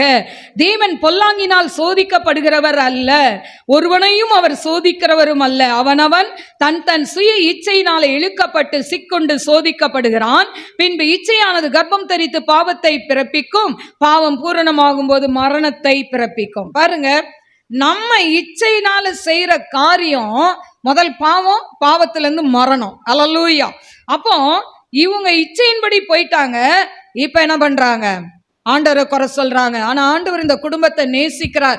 நேசித்ததுனால இந்த குடும்பத்தை மறுபடியும் எடுத்து கட்டணும்னு ஆண்டவர் அவர் என்ன பண்றார்? வாஞ்சிக்கிறார். அவர் வாஞ்சியின்படி அவர் என்ன பண்றார்? மறுபடியும் இந்த குடும்பத்தை எடுத்து கட்டுகிறார். இவங்க என்ன பண்றாங்க? பெத்லகேம் வராங்க. அங்க போய் போவாஸ் என்கிறவனை திருமணம் செய்யறாங்க. இந்த போவாஸுக்கும் இந்த ரூத்துக்கும் ஒரு குழந்தை பிறக்குது. அதுதான் ஓபேத். இந்த ஓபேத் யாருன்னா, இவர் தான் தாவீதுடைய தாத்தா. இந்த தாவீதின் வம்சத்தில் வந்தவர் யார்? ஆண்டவராகிய இயேசு கிறிஸ்து. கருமையான தேவ பிள்ளைகளே, வம்சமே இல்லை, வாழ்க்கையே இல்லைன்னு சொன்ன அந்த பெண்ணுக்கு என் தேவன் வாழ்க்கை துணையை கொடுத்து, வாரிசை கொடுத்து, இயேசு கிறிஸ்துவின் வம்ச வரலாறுல இடம் பெற்றிருக்கிறார்னா அதுக்கு முக்கிய காரணம் என்ன? ரூத் 1:16. அதற்கு ரூத், நான் உம்மை பின்பற்றாமல் உம்மை விட்டு திரும்ப போவதை குறித்து என்னோட பேச வேண்டாம். நீ போகும் இடத்திற்கு நானும் வருவேன், நீ தங்கும் இடத்தில் நானும் தங்குவேன். உம்முடைய ஜனம் என்னுடைய ஜனம், உம்முடைய தேவன் என்னுடைய தேவன். உம்முடைய தேவன் என்னுடைய தேவன். அதுக்கு முன்னால அவ மாமியார் சொல்ற, நீங்க போற இடம் தான் நான் வருவேன், உங்க கூட இருப்பேன், மரணம் தான் நம்மளை பிரிக்கும் அப்படிலாம் சொல்ற. அதெல்லாம் பரவாயில்ல. ஆனா ஒரே ஒரு லைன் என்னன்னா, உம்முடைய தேவன் என்னுடைய தேவன். அல்லேலூயா. அப்ப பாருங்க, ஆண்டவரை பிடித்து கொண்டால், மோவாப் அருவருப்பான அந்த தேசத்திலிருந்து வந்து ஆண்டவரை அறிந்து கொண்டு தன் மாமியாருடைய தேவன் தான் என்னுடைய தேவன் என்பதை அவள் பற்றி கொண்டபடியினாலதான் அவ குடும்பத்தையே, கணவனே இழந்து போனவளுக்கு மறுபடியும் ஒரு வாழ்க்கை துணையை கொடுத்து, பிள்ளையை கொடுத்து, வம்ச வரலாறு பட்டியல் அவ பேர் வரணும்னா அந்த ரூத் ஆண்டவர் மேல வைத்த வைராக்கியம். அல்லேலூயா. நான் ஒரு பால் என்ன பண்ணிட்டான், இன்னொரு மருமகா போயிட்டா மோவாபுக்கு. ஆனா இந்த ரூத் போல அவ மாமியாரோட வந்து கஷ்டங்களை அனுபவித்து பாடுகளை அனுபவித்தாள். ஆனால் அவளுக்கு நல்ல வாழ்க்கையை கர்த்தர் கொடுத்தார். அல்லேலூயா. மத்தேயு 1:5 சொல்லப்பட்டிருக்கு, சல்மோன் போவாசை ராகாபினிடத்திலிருந்து பெற்றான், போவாஸ் ஓபேத்தை ரூத்திடத்திலிருந்து பெற்றான். அல்லேலூயா. அப்போ பாருங்க, அந்த ரூத் பேர் இருக்கு பாருங்க வம்ச வரலாறுல. அல்லேலூயா. அதே மாதிரி ராகா வேசியுடைய பேர் கூட இருக்கு. ஆனா சில பேர் நல்லவங்க பேர்லாம் கூட இல்லை. லோத்து மனைவி பேர் இருக்கா? இல்லை, எங்கேயும் சொல்லப்படலை. அல்லேலூயா. ஆனா இவங்க பேரெல்லாம் வம்ச வரலாறுல இருக்கிறதை நாம் பார்க்கிறோம். எனக்கு அருமையான தெய்வ பிள்ளைகளே, உங்களை அழிக்கணும்னு சொல்லி நினைக்கிற ஜனங்கள் மத்தியில, உன் இனத்தார் ஜனத்தார் மத்தியில கர்த்தர் உங்களை எடுத்து கட்டுவார். உங்க பிள்ளைகள் மாத்திரமல்ல, நீங்கள் மாத்திரமல்ல, உங்கள் பிள்ளைகள் பிள்ளைகளுடைய பிள்ளைகளையும் தேவன் ஆசீர்வதிப்பார். அல்லேலூயா. இன்னும் ஒன்று கடைசி நான் சொல்லி முடிக்க விரும்புகிறேன். அதனால சிட்சை நமக்கு என்ன இல்லை, ஆண்டவர் நமக்கு அதாவது அது சிட்சை என்பது தண்டனை அல்ல. இந்த சிட்சையின் முடிவு ஆசீர்வாதம். ரூத்துக்கு நல்ல ஒரு வாழ்க்கையை கொடுத்தார். அவங்களை சீர்படுத்தி ஸ்திரப்படுத்தி அவங்கள என்ன பண்றாரு, நல்ல ஒரு வாழ்க்கையில கொண்டு வரதை நாம் பார்க்கிறோம். அடுத்தது பாத்தீங்கன்னா நியாயாதிபதிகள் 13:5. நீ கர்ப்பம் தரித்து ஒரு குமாரனை பெறுவாய், அவன் தலையின் மேல் சவரகன் பத்தி படலாகாது. அந்த பிள்ளை பிறந்தது முதல் தேவனுக்கென்று நசரேயனா இருப்பான். அவன் இஸ்ரவேலை பெலிஸ்தியரின் கைக்கு நீங்களாக்கி ரட்சிக்க தொடங்குவான் என்றார். பாருங்க, இப்போ இந்த இடத்துல சிம்சோனை பத்தி நம்ம பார்க்கிறோம். இந்த சிம்சோனை அவர் மனோவா தம்பதிகளுக்கு குழந்தை இல்லை.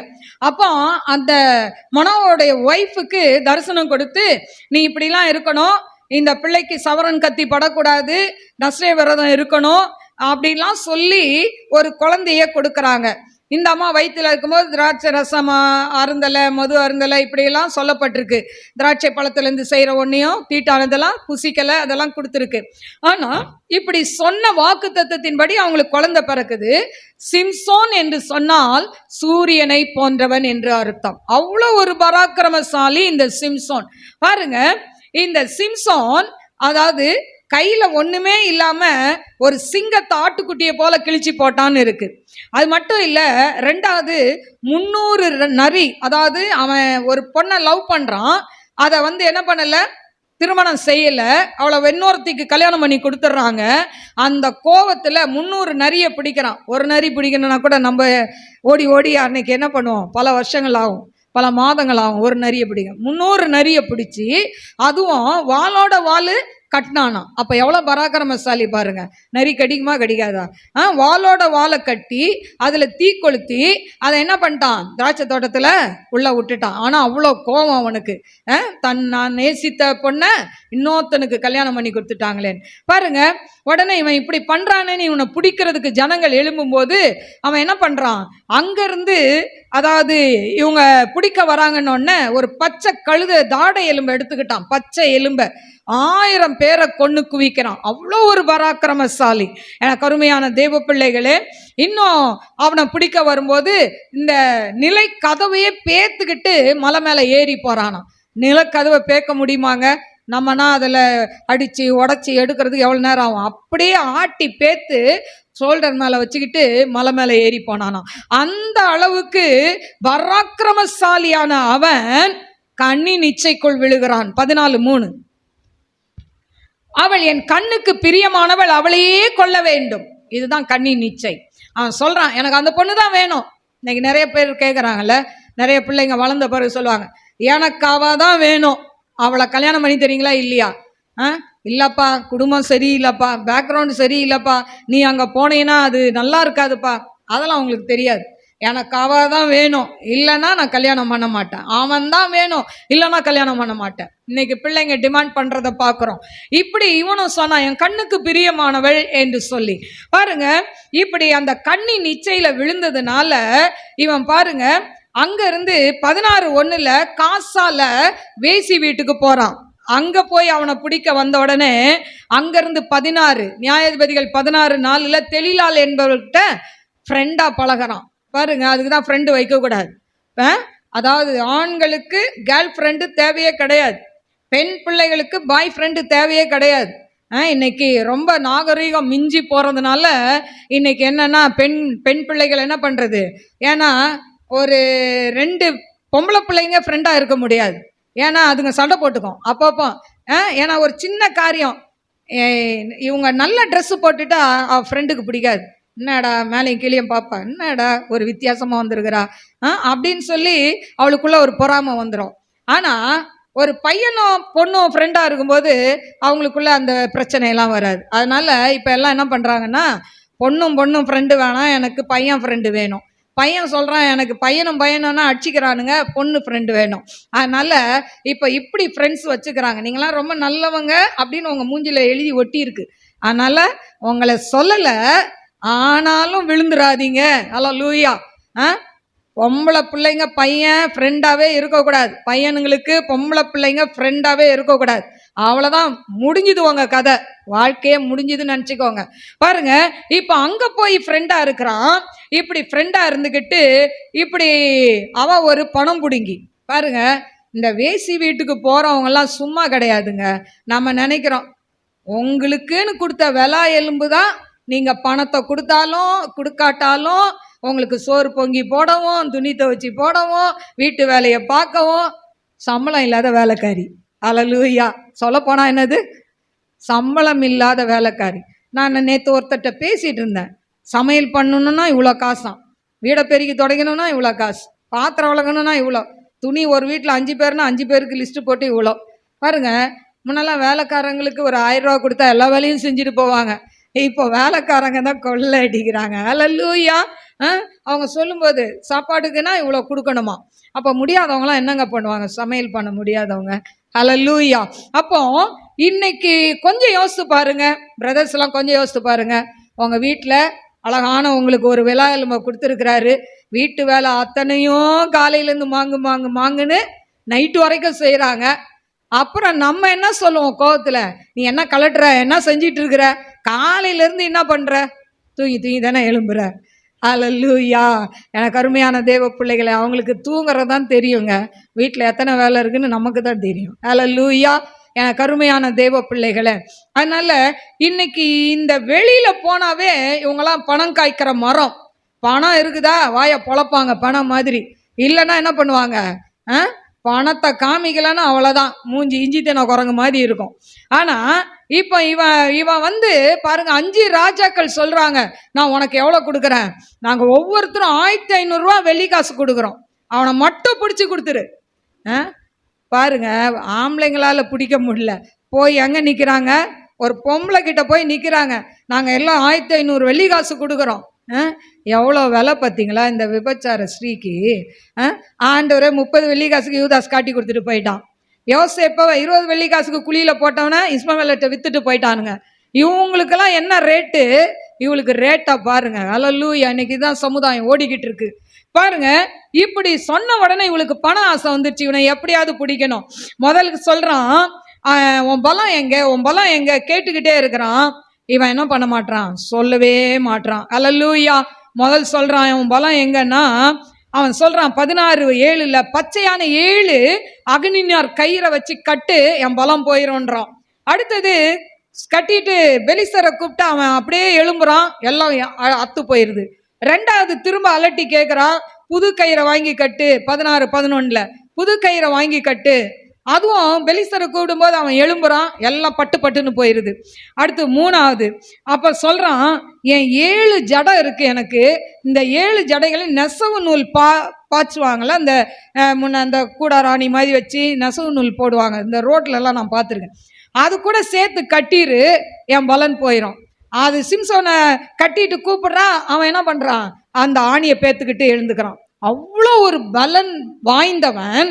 கடைசியில் இவ ரொம்ப தொந்தரவு பண்றா, ரொம்ப ரொம்ப தொந்தரவு பண்றா. அப்போ மனசுல உள்ளதெல்லாம் சொல்றான். அந்த இடம் வாசி. அல்லேலூயா. இருதயத்தில் எல்லாம் அவனுக்கு வெளிப்படுத்தி 16:17 தன் இருதயத்தில் எல்லாம் அவளுக்கு வெளிப்படுத்தி, சவரகன் கத்தி என் தலையின் மேல் படவில்லை, நான் என் தாயின் கர்ப்பத்தில் பிறந்தது முதல் தேவனுக்கென்று நசரேயனானவன். பாருங்க, தாயின் கர்ப்பத்துல பிறந்தது முதல் நான் நசரேயனானவன் அப்படின்னு சொல்றா. ஹல்லேலூயா. எனக்கு அருமையான தேவ பிள்ளைகளே, அப்போ இந்த உண்மையை சொல்லி முடிச்சிட்டா. இப்படி முடிச்ச உடனே நீதிமொழிகளை நல்ல ஒரு வசனம் எனக்கு ரொம்ப ரொம்ப பிடிக்குங்க. நீதிமொழிகள் 5ஆம் அதிகாரம் எடுத்து படிங்க. சகோதரர்கள்லாம் கட்டாயம் படிக்கணும். நீதிமொழிகள் 5:7 படிங்க. இதுல இப்போ 7ஆம் அதிகாரத்துல 21ஆம் வசனம், தன் மிகுதியான இனிய சொற்களால் அவனை வசப்படுத்தி. வேசி வீட்டில் போனால் முதல் என்னங்க, வசப்படுத்திடுவாங்க, மருந்து வச்சிருவாங்க. அல்லேலூயா. அதனால தான் போகும்போது என்ன பண்ணுவாங்க, நல்லா டிப்டாப்பாக போவாங்க, அப்புறம் வீட்டு நாயை போல இருப்பாங்க. அல்லேலூயா. வசப்படுத்திடுவாங்க. வசப்படுத்தி தன் உதடுகளின் மதுர வாக்கினால் அவனை இணங்க பண்ணினாள். நல்லா பேசுவாங்க, நல்லா பேசுவாங்க, இனிக்க இனிக்க பேசுவாங்க. ஏன், பணம். அடுத்தது, உடனே அவள் பின்னே சென்றான், ஒரு மாடு அடிக்கும்படி செல்வது போலாம். எப்படிங்க போறாங்க, மாடு கசாப் கடைக்கு போற மாடு மாதிரி போவாங்களாம். அடுத்தது, ஒரு மூடன் விலங்கிட்டு தண்டனைக்கு போவது போலவும், ஒரு குற்றவாளியை கூட்டிட்டு போற மாதிரி, ஒரு குருவி தன் பிராணனை வாங்கும் கண்ணியை அறியாமல் அதில் விழ தீவிக்கிறது போலும் அவளுக்கு பின்னே போனான். அம்பு அவன் ஈரலை பிளந்தது, அவன் ஹார்ட்டை பிளந்ததான். அல்லேலூயா. இன்னைக்கு போறவங்களுக்கு தாங்க தெரியும். போகும்போது நல்லா தான் இருக்கும், நல்லா தான் இருக்கும், அந்த வீடு நல்லா தான் இருக்கும், சொர்க்கம் மாதிரி தான் இருக்கும். ஆனால் நாள் ஒன்று வரும், அது நரகத்தை விட கேவலமாக இருக்கிறத நீங்கள் பார்க்க போறீங்க. அல்லேலூயா. இதை யூடியூப்ல பார்க்குற எத்தனையோ ஆயிரக்கணக்கான ஜனங்கள் இருக்கிறாங்க. ஆண்டவர் இன்றைக்கு எச்சரிப்பின் சத்தமாய் கொடுக்கிறார். உன் வாழ்க்கையில் எதை நீ வைத்து கொண்டு இருக்கிறாய்? அல்லேலூயா. எனக்கு அருமையான தேவ பிள்ளைகளே, சிம்சோன் பராக்கிரமசாலியா இருந்தான், ஆனா கண்ணின் இச்சையில் விழுந்தான், வேசியிட்ட போய் குடியிருந்தான், தன் இருதயத்தெல்லாம் உடைச்சி ஊத்துனான், இவ மடியில படுக்க வச்சு மொட்டை அடிச்சிட்டான். அல்லேலூயா. எனக்கு அருமையான தேவ பிள்ளைகளை, இதுதாங்க வேசியின் வீட்டுக்கு போற ஒவ்வொரு நபருக்கும் நடக்கிற காரியம் இதுதான். இன்னைக்கு நல்லா பேசுவாங்க, நல்லா பழகுவாங்க, அப்புறம் உங்ககிட்ட கையில பணம் இல்லைன்னு மட்டும் சொல்லி பாருங்க, நாய் கூட உங்களை சீண்டாது. அல்லேலூயா. அவ்வளோ கேவலமா நடத்துவாங்க பாருங்க. இப்போ இந்த இடத்துல இவன் மொட்டை அடிச்சுட்டு கூப்பிட்றான், இவன் மறுபடியும் எழும்புறான், பலன் போயிடுச்சே அவனுக்கு தெரியல. அதே மாதிரிதான் பரிசுத்தாவின் அபிஷேகம். நம்ம ஆவியானவர் எப்போதும் நம்ம கிட்ட இருக்கிறாருன்னு நினைச்சுக்கிட்டு நம்ம வேண்டாததெல்லாம் செஞ்சுக்கிட்டே இருந்தோம்னா ஆவியானவர் சைலண்டா வெளியே போயிடுவார், நமக்கு தெரியாது. பேய் தான் அலக்கழிச்சு போவோம், ஆண்டவர் சைலண்டா வெளியே போயிடுவார். ஹல்லேலூயா. சிம்சோன் விட்டு சைலண்டா வெளியே போயிட்டார். ஹல்லேலூயா. அவன் அதுக்கப்புறம் கஷ்டப்பட்டான், அவனை கண்ணை பிடுங்கினாங்க, 3000 பேருக்கிட்ட நடுவில் வேடிக்கை பொருளா வச்சாங்க. அந்த நேரத்தில் அவன் கடைசியில ஜெபம் பண்றான், ஆண்டவரே இந்த ஒரு விசை மாத்திரம் என்னை நினைத்தருளும். கடைசி காலத்துல கள்ளன் சிலுவையில இருந்து சொன்னது போல சொல்றான், ஒரு விசை மாத்திரம் நினைத்தருளும், நான் என்னோட சேர்ந்து இவங்களையும் மடிய வச்சிடுறேன். அந்த தூணை பிடிச்சி ஆட்டுன உடனே அந்த மண்டபம் அப்படியே சாயுது. 3000 பேர் கூடி இருந்த அந்த இடம் இவனும் சேர்ந்து மடியிறார்கள். ஹல்லேலூயா. அதாவது சிம்சோனுக்கு அநேக முறை அவனுக்கு ஆண்டவர் தருணத்தை கொடுக்கிறார். ஒரு பக்கம் சிட்சையை கொடுத்தாலும் ஒரு பக்கம் எப்படியாவது நீ என்ன பண்ணு, நீ தப்பிச்சுக்கோன்னு சொல்லி தருணத்தை கொடுக்கிறார். அப்போ கூட அவன் கண்ணை திறக்கல, லாஸ்டா மரித்து போறான். ஹல்லேலூயா. ஜட்ஜா இருக்க வேண்டிய அவன், அந்தஸ்துல இருக்க வேண்டிய அவன் கேவலம் அந்த எல்லாரோடும் அவனும் மடிந்து போகிறதை நாம் பார்க்கிறோம். எனக்கு அருமையான தேவ பிள்ளை, ஆனாலும் பெண்ணா இருந்தாலும் நாம் ஆண்டவர் கொடுக்கிற அந்த இடத்துல அந்த ஸ்தானத்துல இருக்கும் போதுதான் ஆண்டவர் நமக்கு மகிமையை கொடுக்கிறார். ஹல்லேலூயா. இப்படி இந்த சிட்சையின் முடிவு என்ன? யாக்கோபு 1:12 சொல்லப்பட்டிருக்கு, சோதனை சகிக்கிற மனுஷன் பாக்கியவான், அவன் உத்தமன் என்று விளங்கின பின்பு கர்த்தர் தம்மிடத்தில் அன்பு கூறுகளுக்கு வாக்கு தத்தம் பண்ணின ஜீவ கிரீடத்தை பெறுவான். அப்போ சிட்சையின் முடிவு என்னங்க? ஜீவ கிரீடம். ஹல்லேலூயா. ஆண்டவர் நம்மளை சிட்சையை கொடுத்து நம்மளை பொன்னாக விளங்க பண்ணி அவருடைய ராஜ்யத்துக்கு உங்களையும் என்னையும் அழைத்து போய் நமக்கென்று ஒரு ஜீவ கிரீடத்தை வைத்திருக்கிறார். ஹல்லேலூயா. அதை பெற்றுக்கொள்வதற்காக தான் இன்றைக்கு சிட்சை, அதை பெற்றுக்கொள்ள தான் இன்றைக்கு பாடுகள். இதை கண்டு நம்ம என்ன பண்ணக்கூடாது? சோதனையை சகிக்கிற மனுஷன் பாக்கியவான். அதனால இதை கண்டு வருத்தப்படாதீங்க. என்னடா சிட்சையை பத்தி சொல்லிட்டாங்க, இந்த மாசம் ஃபுல்லா சிட்சை இருக்கும்னு நினைக்கிறீங்களா? இல்லை. ஆண்டவர் உங்க சிட்சைக்கு பதிலாக ஆண்டவர் ஒரு ஆசீர்வாதத்தை வைத்திருக்கிறார், ஒரு நீரூற்றை வைத்திருக்கிறார். அதை நீங்கள் சுதந்திரித்துக் கொள்வீங்க. கண்களை மூடி நாம் செபிப்போம். ஸ்தோத்திரிக்கிறேன் ஆண்டவரே, மகா பரிசுத்தமுள்ள நல்ல தகப்பனே, மக்க கோடி கோடி ஸ்தோத்திரங்களை ஏறெடுக்கிறேன் ஆண்டவரே. அன்பின் தேவனே, நன்றியோடு ஸ்துதிக்கிற ஸ்தோத்திரிக்கிற ராஜா, மகிமையின் தேவனே, மக்க ஸ்தோத்திரிக்கிறப்பா. ஆண்டவரே, சிட்சை அவசியமா என்கிற தலைப்பில் இன்னைக்கு வேதத்தை நாங்கள் ஆராய்ந்தோம். ஆண்டவரே, எங்களோடு பேசினீங்க. யூடியூப்ல பார்க்கிற ஒவ்வொரு பிள்ளைகளோடு நீங்க பேசுங்க ஆண்டவரே. அப்பா, யார் யார் பாவத்துல இருக்கிறாங்களோ சிம்சோனை போல விடுதலையை கொடுங்க ஆண்டவரே, விடுதலையை கொடுங்க அப்பா. ரூத்தை போல வாழ்க்கை இழந்து இருக்கிறவர்களுக்கு ஆண்டவரே மறுவாழ்வை கொடுத்து, ஆண்டவரே அப்பா, வம்சம் அழியணும்னு செய்திருந்தாலும் மறுபடியும் அவங்க வம்சங்கள் செழிக்கட்டும் ஆண்டவரே. ஆபிரகாம் விசுவாசத்தின் தகப்பனாய் மாறினது போல அப்பா, யாரெல்லாம் அவிசுவாசமா இருக்கிறாங்களோ அவங்கள விசுவாசியாய் உமக்குள்ள நிலைநிறுத்த வேண்டுமாறு ஜெபிக்கிறேன் ஆண்டவரே. அப்பா, உமக்கு ஸ்தோத்திரிக்கிறேன், துதிக்கிறேன் ஆண்டவரே. அப்பா, உமக்கு நன்றி சொல்லி துதிக்கிறேன் ஆண்டவரே. இன்னைக்கு பார்த்த ஒவ்வொரு நபர்களையும் உடைய அன்பின் கரத்துல தாழ்த்துக்கிறேன்ப்பா. ஆசீர்வதிங்க, நாம மகிமைப்படட்டும் ஆண்டவரே. இந்த மாதம் முழுவதும் நம்முடைய பிள்ளைகளுடைய கையின் பிரயாசங்களை ஆசீர்வதிங்கப்பா ஆண்டவரே. யாரெல்லாம் கடன்ல இருக்காங்களோ கடன்ல இருந்து விடுதலையை கொடுங்கப்பா.